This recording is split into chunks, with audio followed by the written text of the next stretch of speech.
What's up, guys? Welcome to the Kids in Comedy Father's Day show. I'm really excited to be here. Shout out to all the fathers out there. As you know, this is Kids in Comedy, one of the only programs in the world where kids and teens do stand-up comedy. So you guys are in for something really cool. All these people are super talented. And you know it's a Zoom show, so you guys can feel free to take your flash photography. It's not going to distract us. You can go crazy in the chat. I'll be keeping up with the chat. So if you say something cool or something, I might shout you out. And just, kick back and we'll try to entertain you. This is going to be fun. Shout out to the fathers again. And I also wanted to tell you guys that this is going to be a special show because this is going to be the last show for 3 of our comedians. They're moving on to college. We're really, happy for them. Give it up for them, guys. That's Julian, Lauren, and Spencer. They've been a huge part of the program. We're upset to see them leave, but we're also excited for them in college. That's going to be really cool. I actually was looking through the old Kids in Comedy archives, and I found a picture of all of them in a class together at one point. So that was pretty sick, I was in the picture as well. That's me. I was a little younger back then. But yeah, no, these guys, great. Spencer and Julian have been here since they were like really small, and they've always been super helpful. They're interning now. Always like have to either start or open the show, which is a tough task. We're really, upset to see them go, and they're awesome. Lauren as well. She hasn't been with the program as long as them, but ever since she came in, like from day one, we were always super impressed with her. Great writer. And, just an awesome person to be around in the classes. Everybody, loves her. So I'm sad, guys, but give them some support in the chat and give them some support when they go up. I'm excited to get this started. And I'm in college, so, I guess I have some insight to share. I'll give them some things that I learned in college. Hopefully it could help them out. These are just my experiences. First tip that I would give you is you can't eat your roommate's food if there's less than 10 of that item. Okay, that's the magic number. For example, like a sandwich, you can split that in half. Obviously, he would notice if you ate the half, so you can't do that. Bag of Cheerios, obviously nobody's counting the Cheerios. Oreos are like really treading the line. Some people like, because there's the compartments, they might like remember what compartment. Anyway, like that's up to your own personal risk tolerance. So that's my tip number 1. Tip number 2, be ready. Because like in college, you're going to see teachers, like it's not like high school where they just live at home or whatever. You never see them, might as well live at school for all you care. But you're going to need to be prepared to see these teachers walking around, okay? Like you might, for example, see your accounting professor, Mr. Wang, in short shorts doing Zumba at the gym on a Saturday. You just need to be mentally prepared for that. Maybe try to avoid eye contact, make it as not awkward, that's my second tip. And then my last tip is to find a job. These days it's been really hard. You got to think outside the box. This is kind of more a serious example, like actual advice. For example, this summer I wanted to intern at the New York Giants, and I figured, like if I send my application, thousands of people do that, like they're not going to read the application. So I went on their website. I looked up, I wanted to work in marketing. I went to staff. I found their vice president of marketing. I found his name. It was like Paul Gelly or something, but his contact wasn't there. I'm like, obviously I can't find his contact just on the page. So I figured, think outside the box. I'm just going to write an email with my resume to paul.gelly@gmail.com. And what do you know? One day later, he wrote back, "How did you get my personal email? Please never contact me again." But it's about the journey and the mentality. That's all that matters. So that's the wisdom I want to pass on to you guys. What else? I mean, quarantine has been hard. You guys heard about this coronavirus stuff. It's in the news a lot. Just starting to hear about it. Not sure what to think yet, but obviously, I think the main thing it detracted from is like dating. I was in a good spot at NYU. I was feeling good, and now it's all been messed up. Everything has to be through like Snapchat now. Not a huge fan. because Snapchat, you always got to be like on your A game. You can't like send boring Snapchats to girls, you know. You got to make it seem like you have the most exciting life. For example, like they ask you what you're doing, you got to hit them with like, bam, you know, stuff like that. Can't make it seem like you have a boring life, but you can't just show like your muscular side. You also have to give them a little finesse sometimes. Like, again, they ask you what you're up to. You just got to hit them with the nothing much, just attempting to cure cancer. You know, these are tips. It's tough. It's tough over Snapchat to read like the signs that someone likes you, you know, because that's like, you got to like count the emojis or the amount of Y's on the hey, but like even in person, that's already difficult. Like, for example, when I was in 7th grade, I was dating this girl named Anna. Me and Anna were like walking at recess one time, and she was telling me about how her lip gloss was cookie flavored. And I was like, okay. And she was like, and I was like, she was like, don't you want to know what it tastes like? And I was like, why the hell would I want to eat lip gloss, Anna? So that was the end of our relationship. It's tough, man. What else? What else? I mean, I got to do my classic Brazil joke, right? To finish this off, I always got to throw in some Brazil stuff in there. You guys can't get away. I'll do the Zoom version of my Brazil joke. You guys ready for these virtual backgrounds?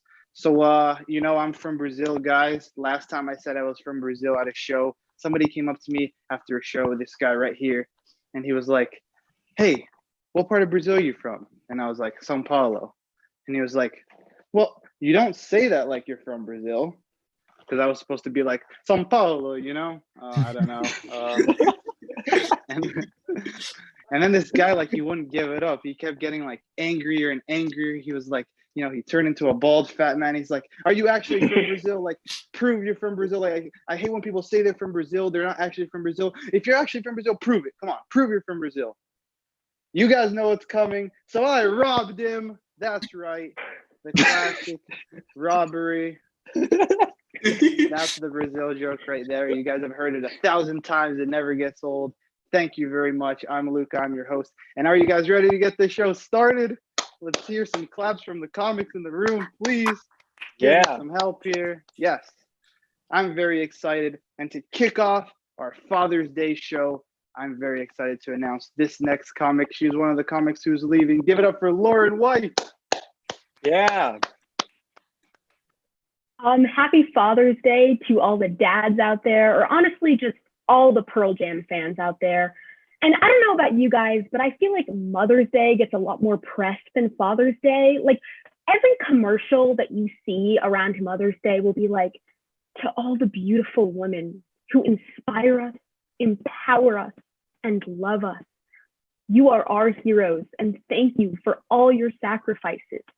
And it's like a Doritos ad, but like for Father's Day, like it just kind of sneaks up on everyone. Like in order to even know that it's Father's Day, you gotta like look for the subtle signs. If you see slightly more ads for golf clubs online, or like a Bruce Willis movie marathon on multiple channels, just like run to CVS and get some Hallmark cards. And I mean, I get it. Like you miss Mother's Day, like you are getting some passive aggressive stares from across the house the whole day. And you miss Father's Day and your dad's just like, oh my God, wait, I have kids? That's crazy. But I just graduated high school, which is very exciting, which means that I've been like very nostalgic lately, getting kind of sad, which makes me think a lot about my childhood. And I've been thinking a lot about the books that I used to read as a child. And retrospectively, those books are all absolutely terrifying. I mean, take the Boxcar Children, if you don't believe me. 4 young children have been abandoned by all their living relatives and are forced to take shelter in the desolate boxcar in the middle of the woods, which is just a tetanus epidemic waiting to happen. I mean, if your town just has like the boxcar that everyone refers to, like you got some major issues. Like, but you as a reader just have to watch these kids make the worst decisions of their life. They'll be like, we found a dog in the woods. Yes, it is foaming at the mouth and it bit off 2 of my fingers, but I think we're gonna keep him. And you're just like, Child Protective Services, like, please, where are you?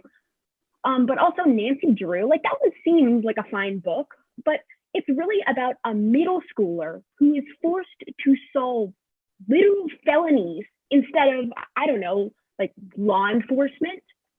I mean, what's she gonna do? Like use her knowledge of the 50 states and capitals to figure out who did the arson? And could you imagine, like, you live in this town, your house has just been robbed. You run into the police office like, help me, can someone please give me some help? And then the person just looks up at you and is like, hey, you know, we do things a little different around here. All our crimes are solved by a middle schooler 50 years late.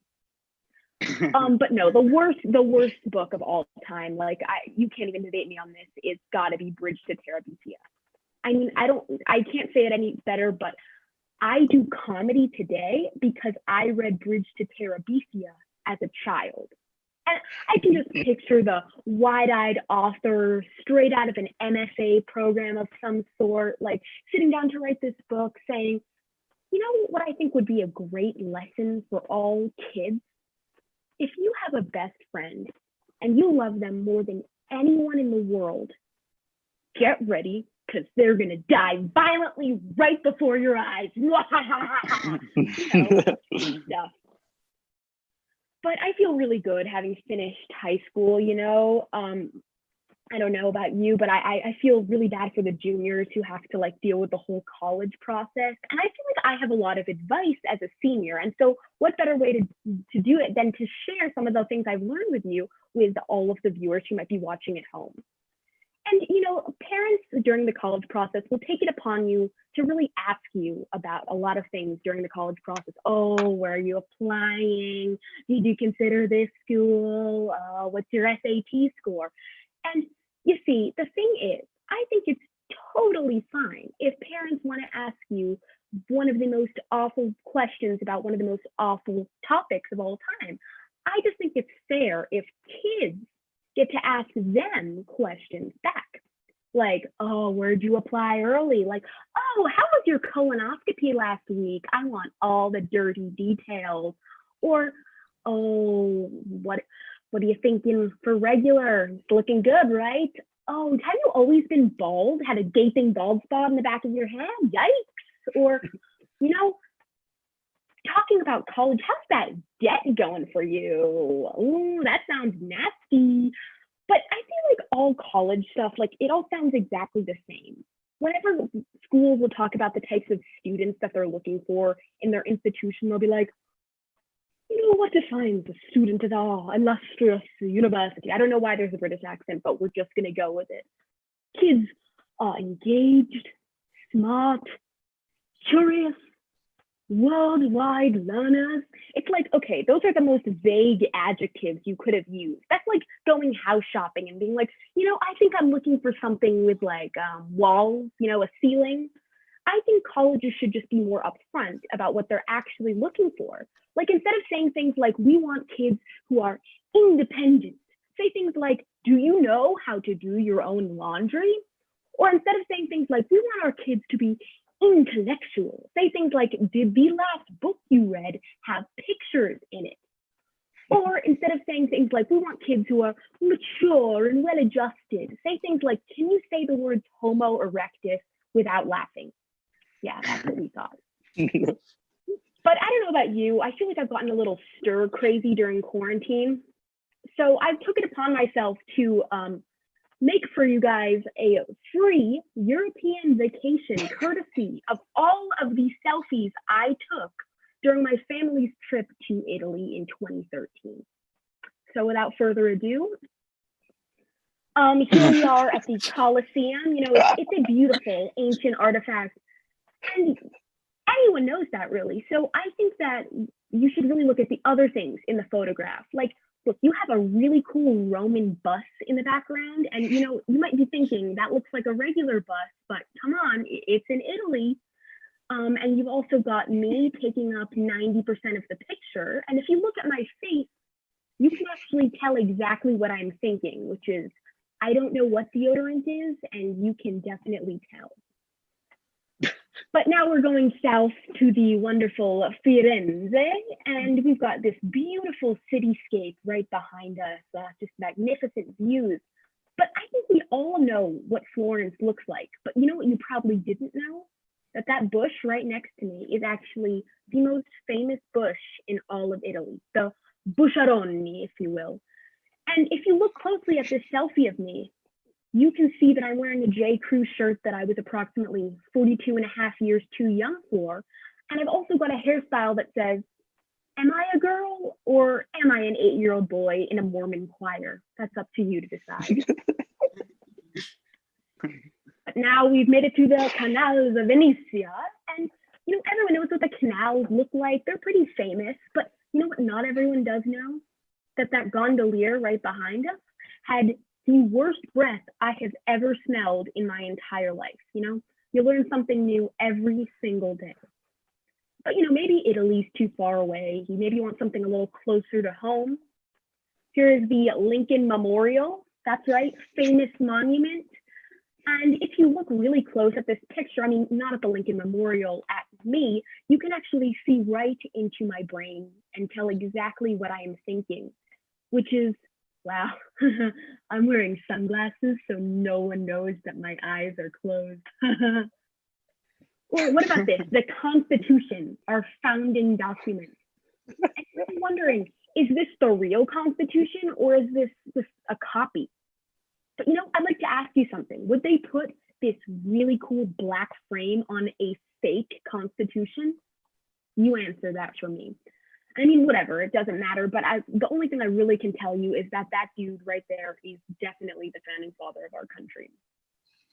And you know, I'd like to tell you that I've really improved my photography skills since then, but these are all pictures I've taken in the past 2 weeks. So I don't think that's true. But thank you all for coming to this show.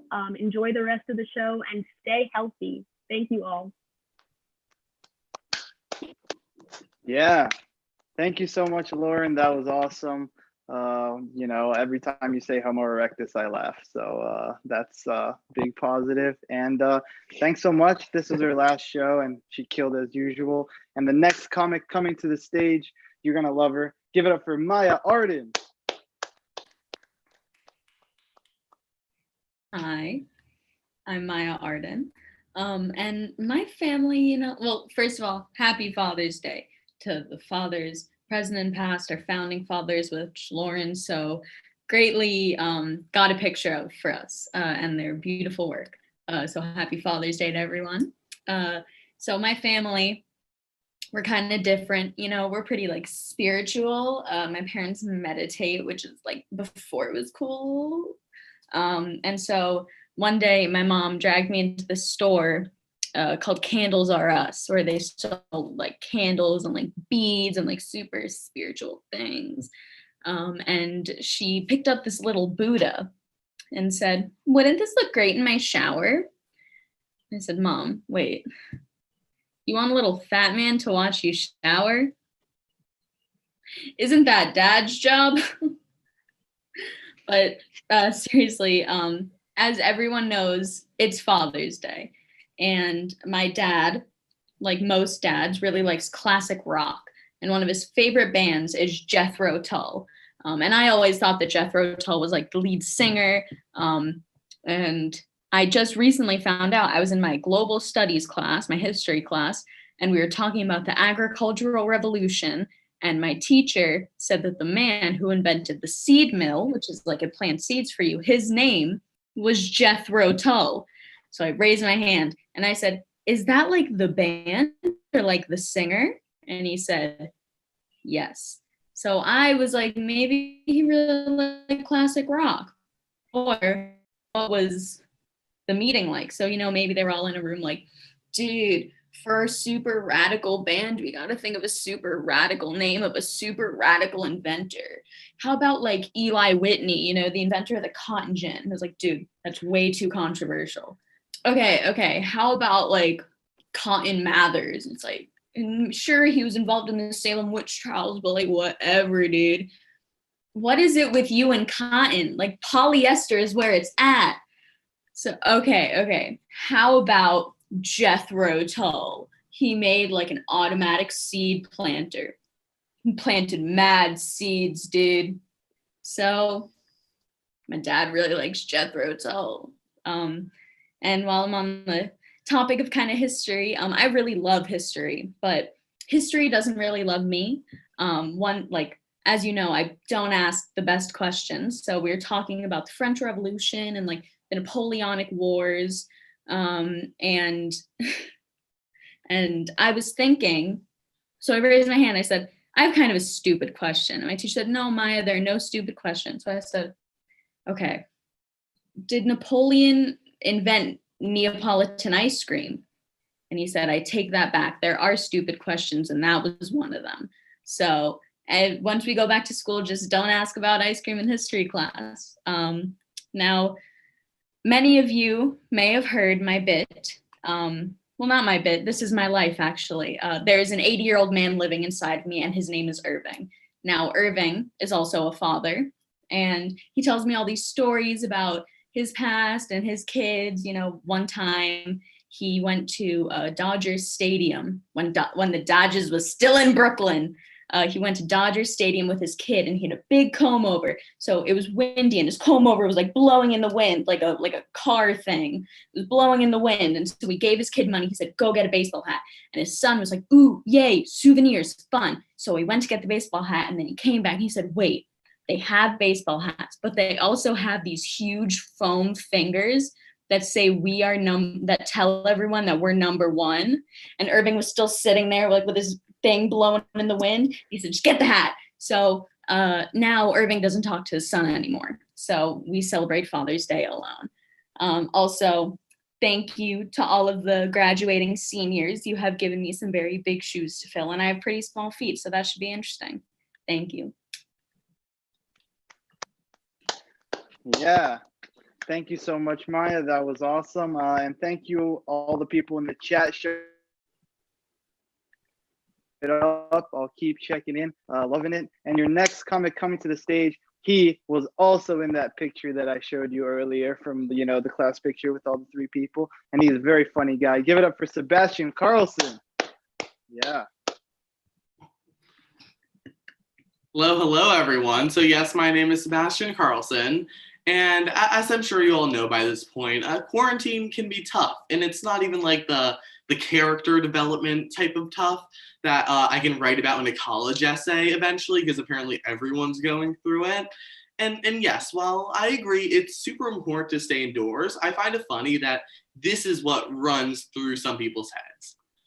Okay, so I know my parents said to stay indoors, and Fauci, and Cuomo, and the CDC, but I'm just still not feeling it. I don't know. I feel like it'll be fine. Wait a second. Becky put on her private story to stay indoors. Oh, okay. Well, this changes everything, because Becky keeps it real on her private story. Becky knows all the tea. Becky knows what's up. Haven't left the house since. Really haven't. But I have to admit, I really let myself go during quarantine. I haven't worn a bra in weeks, months even. No, but I've been really trying to use this as an opportunity to work on myself. Like turn these like spaghetti noodles into fettuccine at the very least. Because it's really important to get exercise and like have like a daily schedule that you can live by. Just like keep order in your life. So like let's run through my schedule, for example. So from 2 to 3 p.m. we have breakfast. And then you tell yourself you're gonna go on a walk from 3 to 4. And then from 5 to 6, it's like really tell yourself that walk is gonna happen. And then from 6 to 7, it's like tell yourself you'll get him next time, Tiger. You'll walk tomorrow. You know you will. And then after that, it's like remember that one podcast you listened to about how one of the most important parts of exercise is like, like some rest and relaxation. Don't overwork yourself. So then I like to reward with myself with some ice cream. And then after that, from 7 to 8, it's designated sad boy missing his friends hours. And then finally, after that, I eat dinner, bathe in loneliness. No water is involved, of course. And finally, just watch a healthy 3 to 4 movies before I go to sleep. No, but really, one of the things I hate most about quarantine is that the one time in my life, the one time I'm actually well rested, I have no way to channel all that energy. Like, what am I expected to do? Like, I don't know, take even more time on my skincare routine. I already use like a cleanser, moisturizer, toner, and oil in that order. Like, what am I supposed to do? Add a serum or two? Like, Mom, get a serum. Never mind, thank you. No, but one thing I had to do a lot during quarantine is call my grandparents. And my grandfather, before quarantine, has actually never used FaceTime before, and he's actually really hard of hearing. So whenever he FaceTimes us, he like holds the camera in the phone like right up to his ear, so I have a perfect view of his inner ear canal. So like while everyone else during quarantine has been like, you know, doing art, cooking, learning new skills, I've been actually busy making a precise topographical map of my grandfather's inner ear canal. So let's take a look at that real quick. So this is the right ear. You can see there's a little plateau near the middle. I'm a little worried about that. I might have to talk to him. And now, just before I move on to my next part, let's move on to the left, because I have a little bit to say about this one. So again, you see these small, admittedly small bodies of water, and I feel like that could be some like plaque built up. We're gonna have to FaceTime about this. I'll talk to his dermatologist. I really feel like this is something that we need to cover, in case you were all wondering, of course. Anyway, so another thing that's really, really hard about quarantine is that my family of 5 always has to all Zoom at the same time in our tiny apartment, and no one seems to wear headphones. Because, oh yes, Monica, Mom, I would love to hear your friends talk about, oh, how your roots are growing. Have fun with menopause, losers. Yeah. And so anyway, but speaking of hair, as I'm sure you've all noticed, this monstrosity laying on top of my head. And I would like to say, before you judge whatever this is, it actually has not always been like this. I used to have a wonderful head of luscious, wavy, wispy, practically white locks. I looked like I could be like an artsy USC student that like does acting and surfing on the side. But with this hair, you don't get into artsy liberal colleges. With this, you get into clown college. That's about it. I looked like Goldilocks, for God's sake. I looked like a blonde Timothée Chalamet, minus the cheekbones and the jawline and the general face or body shape of Timothée Chalamet. But now you know what I look like? I look like a happy little but back then, I mean, I at least looked like a happy little like German boy that would like work in a windmill or something. If pressured, only if pressured, would like point to the floorboards, if you know what I mean. He's not a very good guy. But now I look like someone that'd be hiding under the floorboards while a little German boy was like, yeah. So anyway, on a completely different note, I think it's about time I acknowledge that it's Father's Day. Yes, happy Father's Day, everyone. And so, you know, I go to a private school, so a lot of parents in this class work for hedge funds or media moguls, you know, like the New York middle class, you know what I'm saying? Except my dad is not like that. My dad is the jeans dad. You know him, there's always one. He always wears jeans. And so one thing you should know about my dad is that he works for Vice, which is a edgy media company that's basically just for millennials. And you won't catch an episode of Vice News that doesn't include swearing, a close-up of open heart surgery, and a correspondent embedded with child soldiers or something. And so because of this, my 50-year-old dad works mostly with people that are closer my age than his. And, you know, he's kind of trying to become one of them. He's trying. I recently saw him eyeing a crop top and some high-waisted mom jeans on Amazon and had to be the one to break it to him that not a uniform, mostly for even male millennials. I don't know. And yes, he does have a selfie stick, I will admit, but it's a little awkward because it's attached like one of those big old-fashioned cameras where you like put your head under like the black cloth to take a picture, and the guy with the top hat and the monocle's like, say cheese, and all that. And yes, he knows actually all the good coffee places in Brooklyn, but if he has even a sip of caffeine after noon, he'll be up all night. And, he will literally ignore social distancing just to loiter on the L train to let people know how cultured he is. Oh man, have you heard that Kim K and Kanye might call it splitsies? Can't believe it.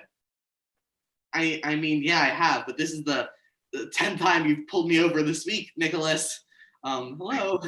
And when he really has nothing else to say, like, he'll ask me, he's like, hey, Sebastian, what's new? Oh, Dad, nothing much. I have a Spanish quiz. I'm going to stop you right there, Sebastian. I mean, what's new? Like in the world, I really need to know now. Please, I'm going to get fired. Hello. And yeah, so that's kind of him. Anyway, that's about it. Thank you all so much for listening. Congratulations to all the seniors, and stay safe.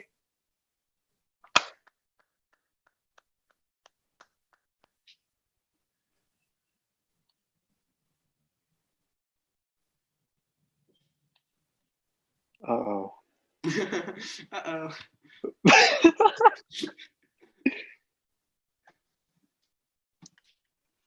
Oh God. Hey guys, sorry, my internet froze, but thank you, Sebastian. Am I unfrozen? Somebody type in the Zoom chat. You're good, Luca.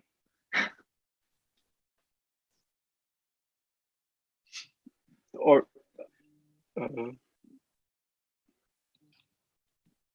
Okay. Thank you so much, Sebastian. Next comic coming to the stage. She is very funny. You guys are gonna love her. Give it up for Saskia Penning. Hi. Happy Father's Day. I got my dad a really great present today and forced him to drive me 4 hours across 3 states. So that was really fun for him. But enough about him. Moving on to me and talk about me. I am a person, I have a lot of pet peeves, a lot of things I don't like. Something I really don't like that really bothers me is when people correct my grammar over text because, not only am I typing as fast as I can on a keyboard with keys, half the size of my thumbs, and an autocorrect that knows my deepest, darkest secrets and like exactly how dirty my mind is. But also it's just so annoying, For example, give you an example. If I text my friend and I say, I'm at the hospital with my grandma, they're not sure she's going to make it. And, all my friend texts back is like they apostrophe RE. Or like, for example, if I maybe, text my friend, I say, oh, me and my mom are going to my grandma's funeral now. And all my friend texts back is, my mom and I. So annoying. Or, just spitballing, top of the dome. If I text my friend, I say, my grandma rose from the dead. I'm running for my life. And my friend texts me back, please stop texting me. I don't want to be your friend anymore. I'm getting a restraining order.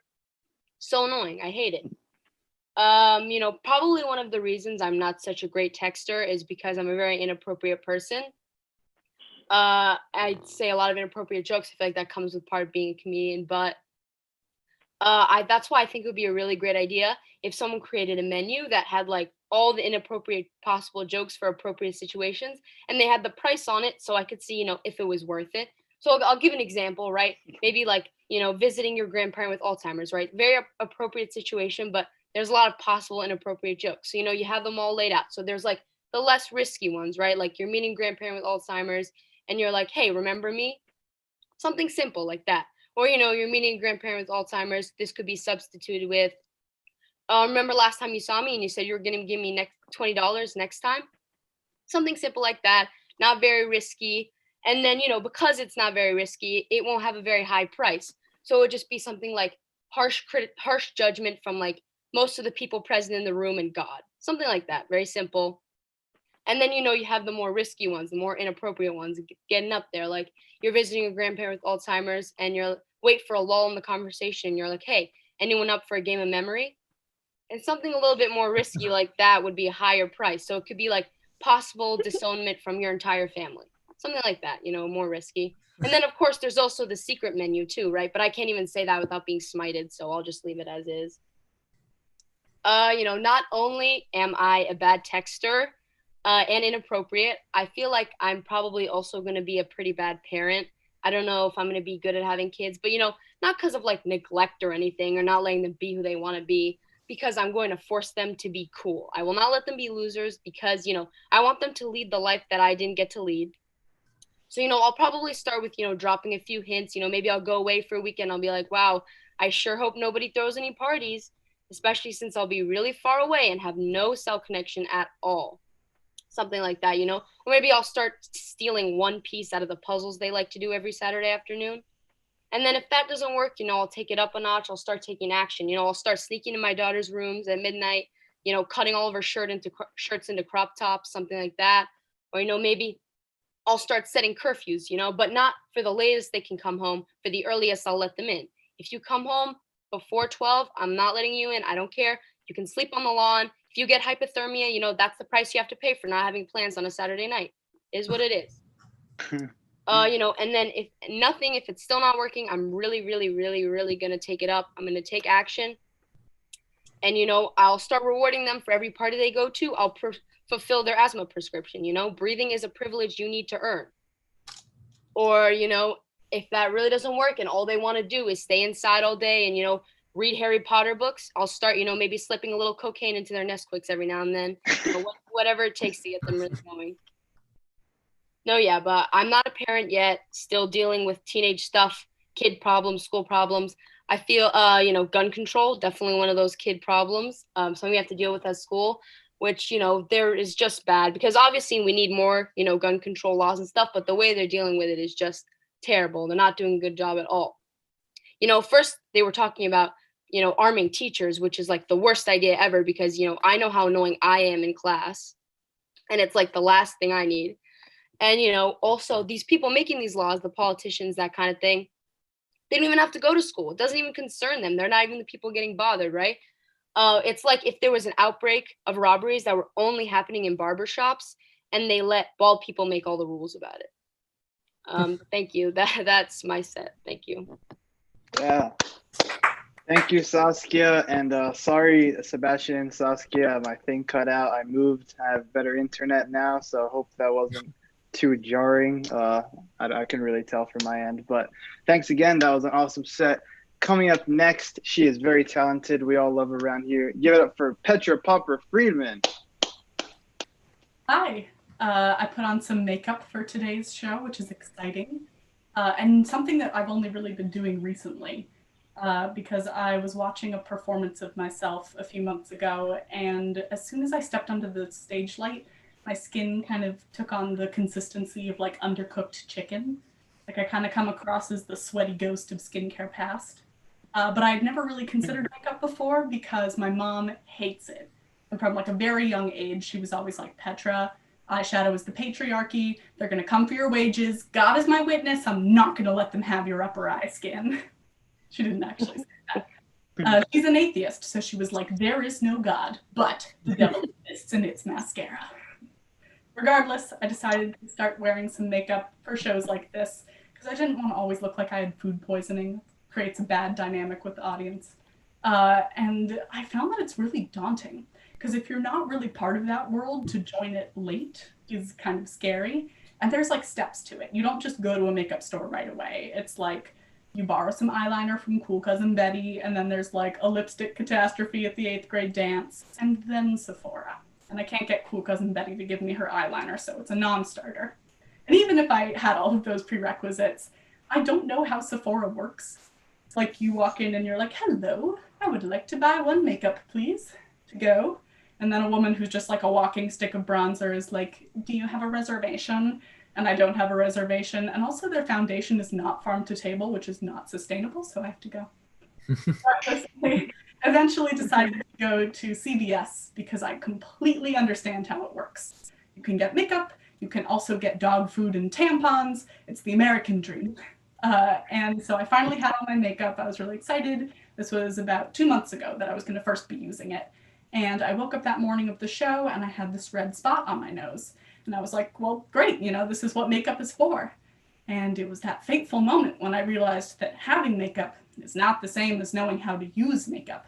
And so I did what any self-respecting teenager would do, and I was like, Mom, can you come in here? And then as soon as she walked in the door, I reverted to my primal teenage self, and I was like, get out of here, don't touch me. And she was like, oh, Petra, you ruin everything. And I was like, it's genetic.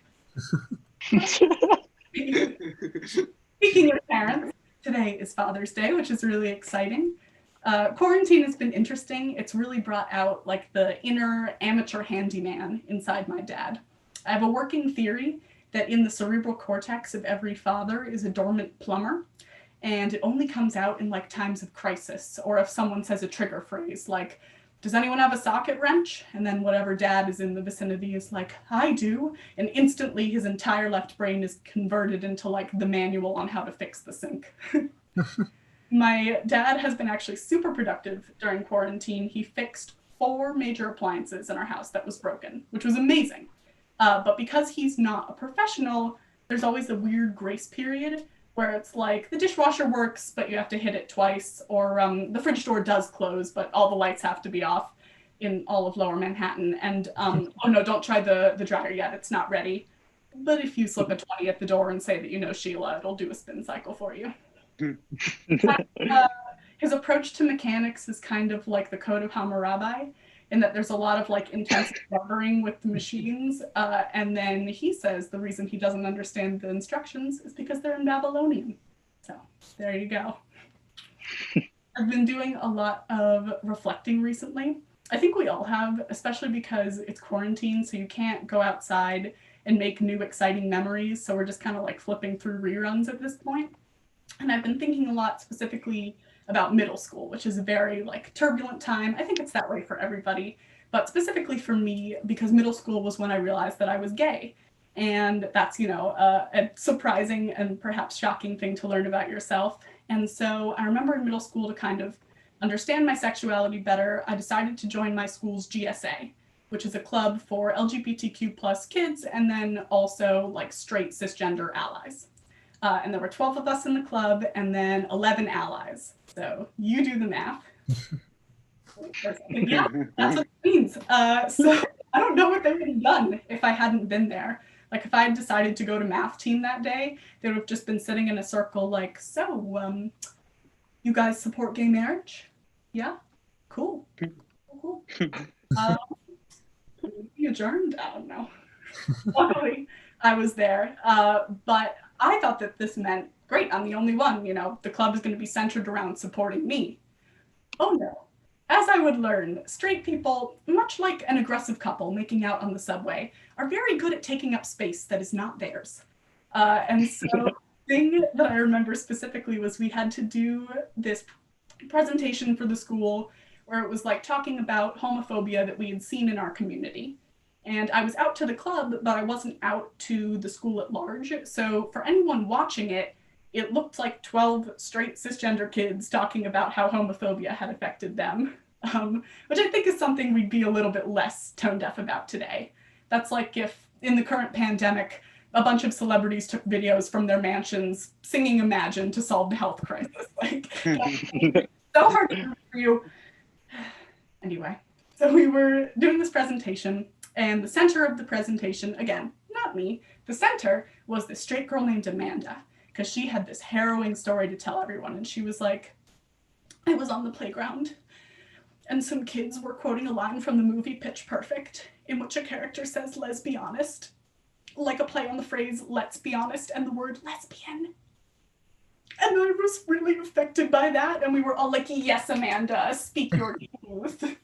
The kids weren't fun. They were just saying a movie line that had the word lesbian in it, but Amanda was like, we have a situation. And I didn't know any better, because to 5th grade me, that was all I'd had. So Katy Perry singing I Kissed a Girl was peak representation, and then Amanda losing it over Pitch Perfect was cutting edge activism. And the other big thing that we did with that club was it was the presentation, and then it was the Day of Silence, which is a really nice thing. It still goes on, and it's for allies of the LGBTQ plus community to not talk for a day, to kind of understand what it would be like if you couldn't speak freely about your identity, which is a lovely idea. And I participated in it. So just to be real clear, I, a closeted gay kid, further silenced myself to better understand the struggles of me, a closeted gay kid. And I did not see the irony. I was like, well, you know, it's unorthodox, but I know firsthand that homophobia is a really big problem because I'm friends with Amanda and she's been really hit by this. So I'm doing it for you, girl. Thank you for watching my set. That's what I got. Thank you, Petra. That was awesome. Next, coming up to the stage, this will be his last show. So please give him a very nice virtual round of applause. Spencer Kahn. Yeah. Hello. Hi. My name is Spencer, and this is my last Kids in Comedy show. It has been a long time coming. I started here in the summer when I was 11. I'm now 18, and it's basically the summer. So 7 full years of this. It's been a whole lot of fun. And so I'm gonna do for my final show, I decided I went through like all the bits I've ever done, and I want to do like the ones I like the most. For today, just for fun, you can think of it like the new Disney remake movies where it's like the same thing you've seen before, but it looks arguably worse because of the beard and the hair, but we'll find out. It's gonna be an interesting going on. Of course, there might be some cognitive dissonance. I don't know how to say that word. Point is, I'm not gonna change it. So, for example, last week when I was in my last English class of 5th grade, we had a really interesting activity where you had to write like a bucket list of stuff you want to do before you died. And I feel like people are really missing the main point of bucket list because it's like everything you want to do before you die. I can make a quick one. For example, one thing I want to do, I want to travel the world. That'd be fun. I want to live in a big house. That'd be super cool. I also want to turn 12. I feel like that's like a really thing that people forget about in 5th grade English class. Anyway, another oldie but goodie that I enjoy is kind of related to what's going on now. It is Father's Day, which is cool. It's my opinion on Father's Day. Not gonna get political or anything, but jokes aside, I love my dad. My dad is great, but you know when I say that, I'm about to roast him, which is fine. The point being is essentially, this is a short story. Last week when I was doing some homework for my 7th grade history class, I went to my dad and I was like, hey dad, can you help me with this? And he helped me and it was great. And afterwards he was like, all right, who has the best dad in the world? I looked at him, I said, Bill Gates' daughters. So that was fun. I was not the nicest kid growing up, which is fine because I'm changed now. All right, I'm 18. I have access to the world essentially. It's great. Yesterday I sent in my absentee ballot for voting this year because I can finally vote, which is great. It was actually the first time I had 2 brand new experiences. The first one was, of course, voting. And the second one was like to send the absentee ballot, in, you have to write it and then put it in a letter and mail it. And I have never done that before. So it was a brand new experience. Mailing in general. To be honest, like I didn't really understand the postal service at first. So I emailed my friend a question. Yeah. Why are you using the postal service? No one uses that. And then I realized the voter turnout is going to be super low this year. So that's always delightful. I actually remember the first time I ever voted. I was in 1st grade and it was like the election of Obama and McCain. And there was a box in the back in the classroom that had a picture of Obama and a picture of McCain. And I voted for Obama because the background of his picture was blue and that was my favorite color. And that was pretty much it. But I realized 12 years later, now that I can actually vote, I'm only voting in the exact same way. Oh my God, this person's color is blue. That's my favorite color. I'm going to vote for that person. There we go. Voting's super easy, guys. You can trust me.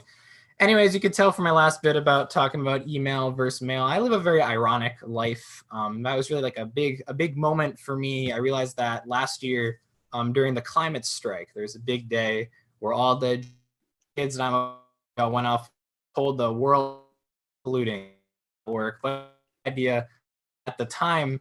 And so my friends actually left school early that day to go to the strike, and I joined them. We drove there, which was fun. And yes, we did not ride an electric car, just to really drive home that irony. That's my entire life, pretty much. Anyway, though, these next 2 bits are 2 of my favorites I've done for a while, so I'm going to do them. Just want to say that because it's sad because the final time. Anyway, point being, if you can't tell through this camera, I'm very tall, a very tall, gangly mess of a person.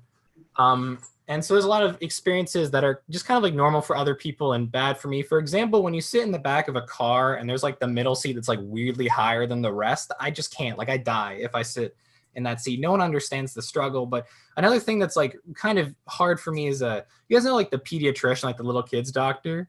You know, like I'm 18 years old, so I still legally have to like go to a pediatrician. Problem is, it's not really a place made for someone like me.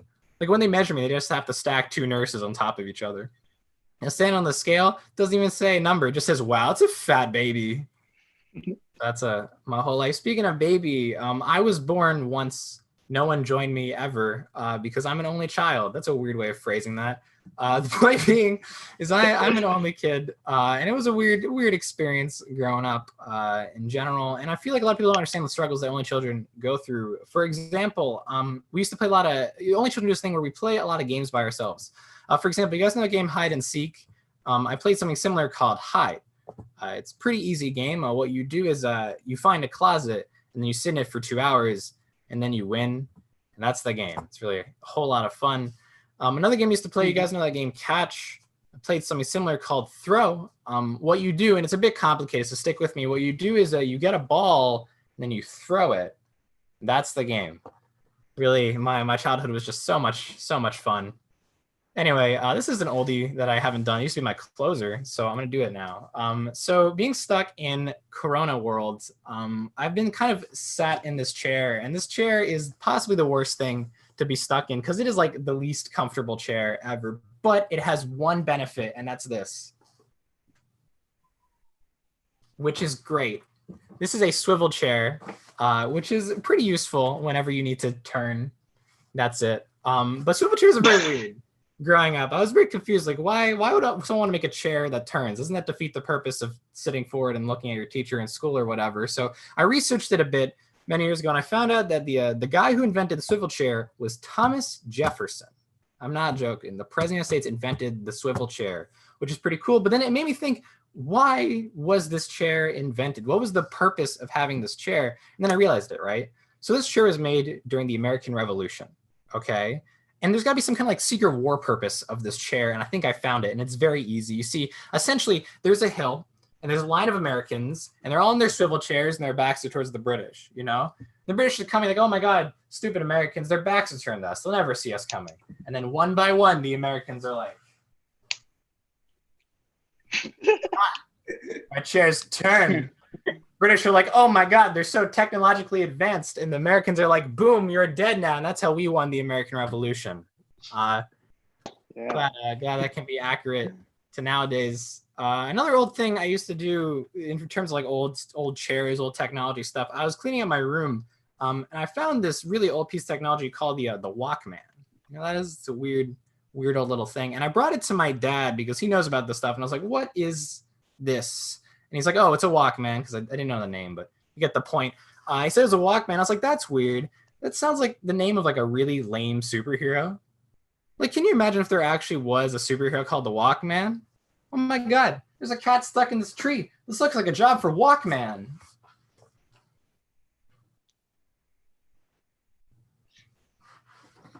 The day is saved thanks to Walkman. Very exciting life I'm living.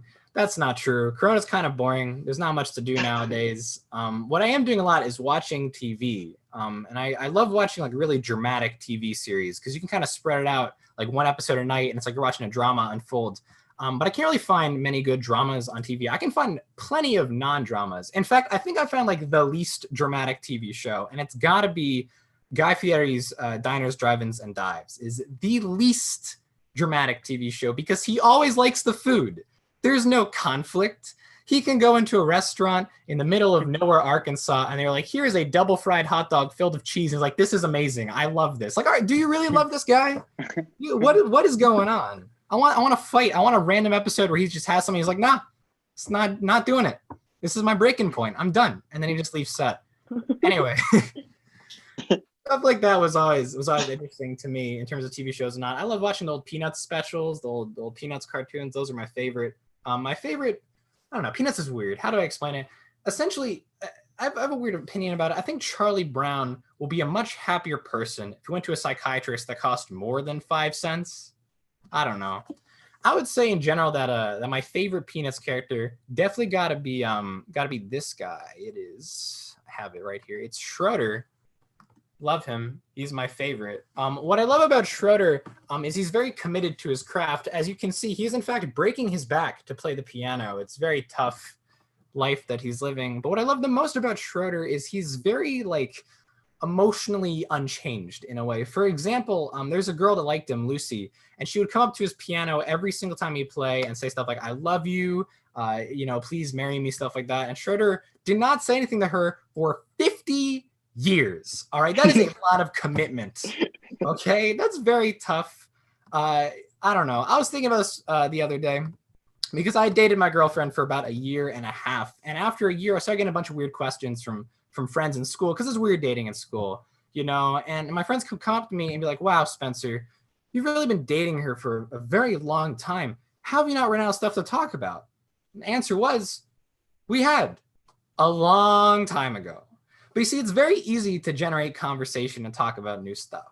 When you're like me, essentially, you have to be this thing called the loud observant Jew. It's very easy, okay? My parents did it. My grandparents did it. My great-grandparents did it. We are all LOJs in the family. And you might be wondering, what does it take to be an LOJ? Well, it's very simple. What you do is you walk down the street, and then you see something, and you say it as loud as possible. Is it annoying? Yes. Does it get the job done? Also, yes. So I see no downside in this situation. I can actually name a really weird experience one time back before we were, when we were allowed outside. I was on the bus, and there's a sign that said, "If you see a crime in progress, tell a nearby police officer."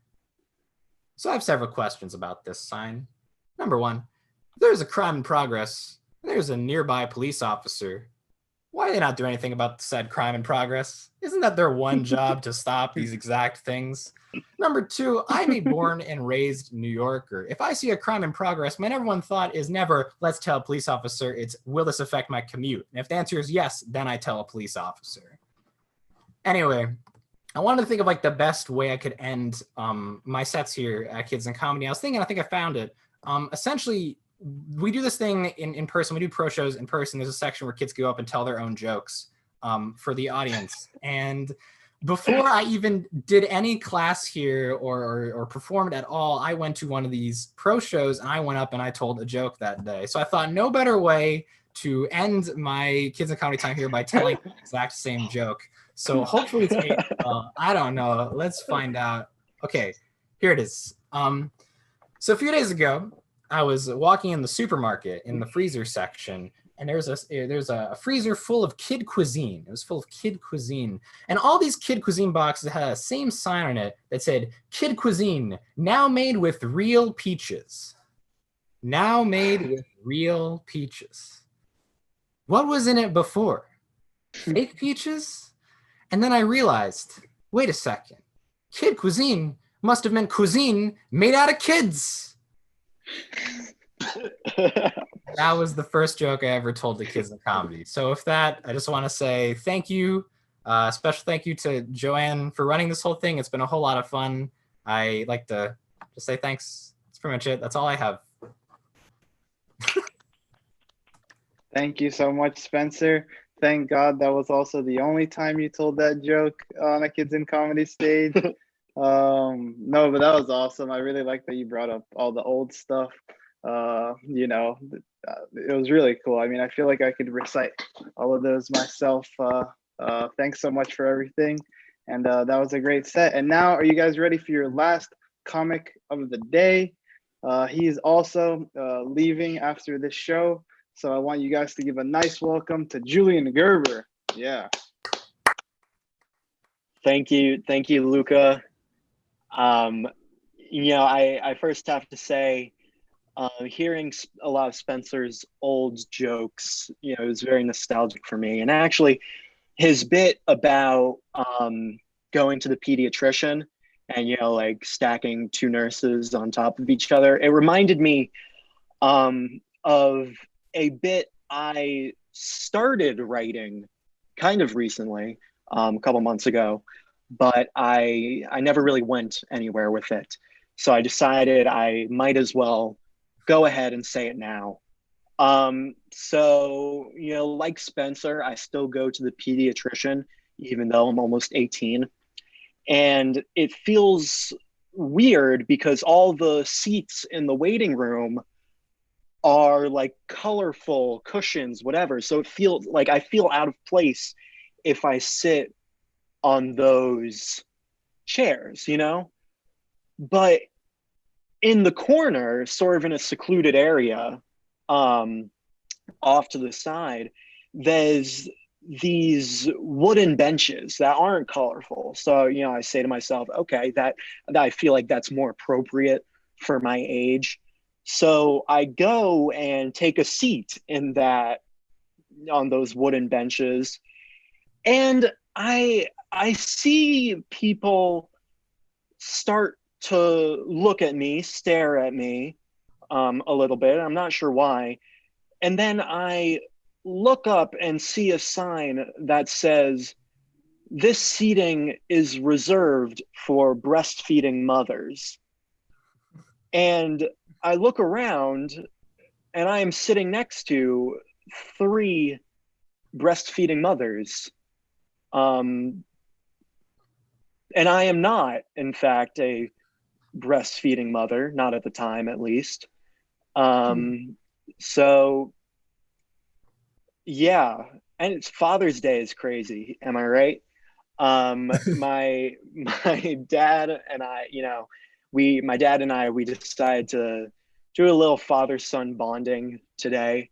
So we did one of our classic father-son activities. We went on a 45-minute car ride and sat in silence while listening to Radio Static. It was nice.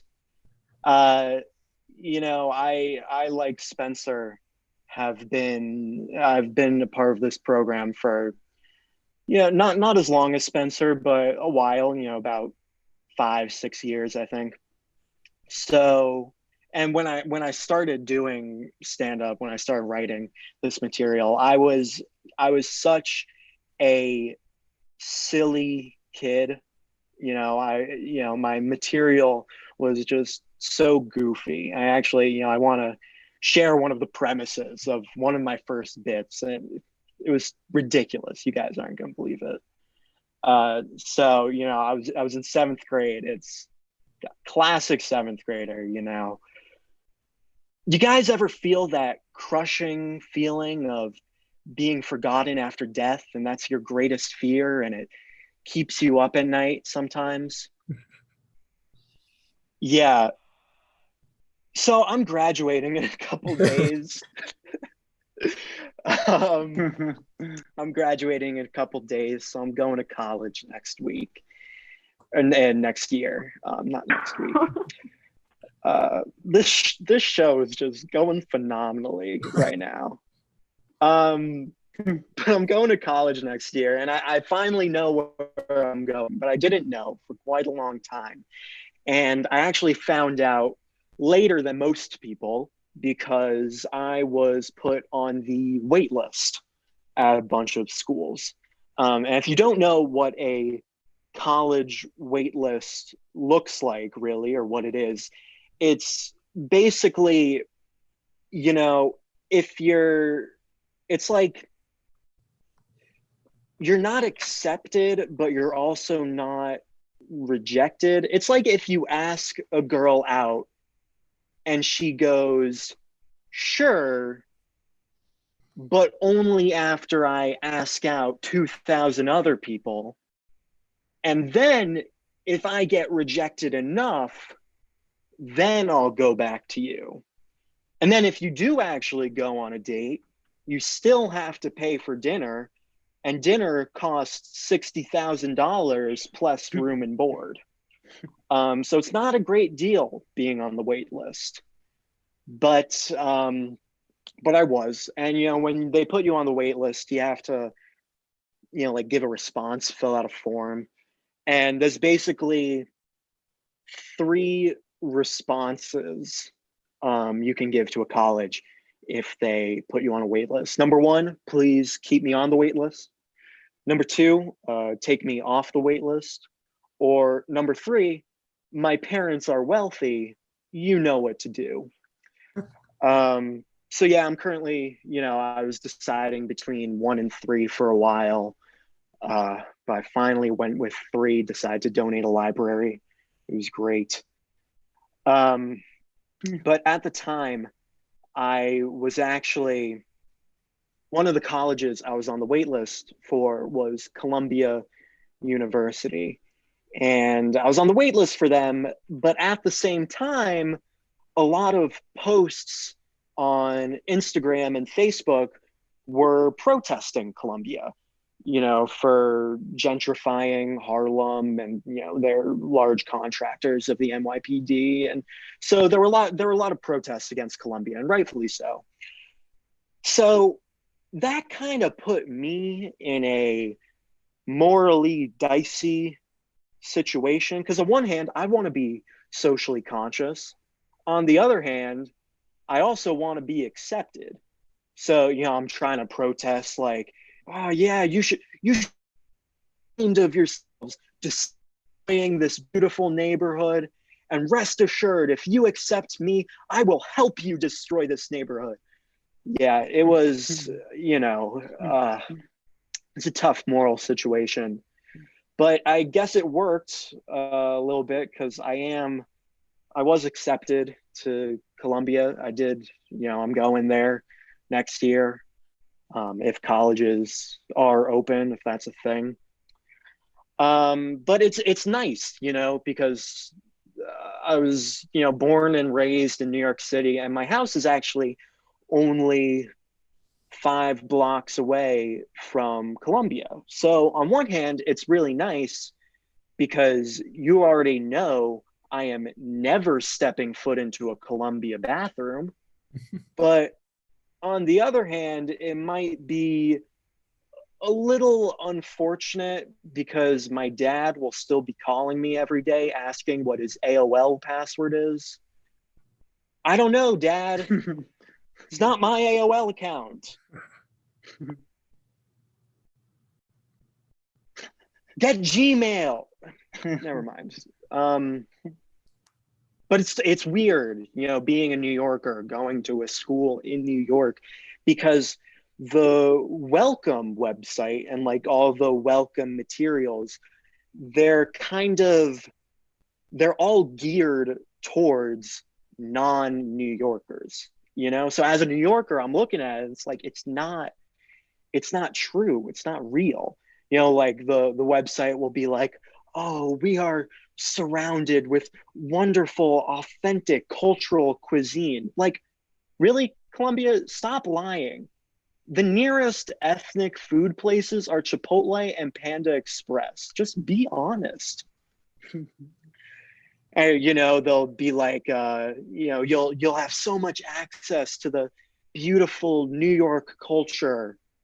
And that I will give them. New York may be disgusting, but it is cultured. Like when you're on the subway and you get kicked in the face by the guy breakdancing, it sucks, but it feels cultured. I had to fill out a welcome or a housing survey to match me with a roommate, or I had to put preferences for what dorm I want to be in, what house I want to be in, whatever. And first of all, filling out this survey, I never thought I could care how many square feet my bathroom is. Like, I'm poring over these blueprints, thinking like, I could either have a 150 square foot bathroom private or 180, shared, as if I know what a square foot is. I have no idea what that means. But I'm filling out this housing survey, and one of the questions was literally just, would you be okay with a roommate who drinks or smokes? Is this a trick question? Am I allowed to say yes to that question?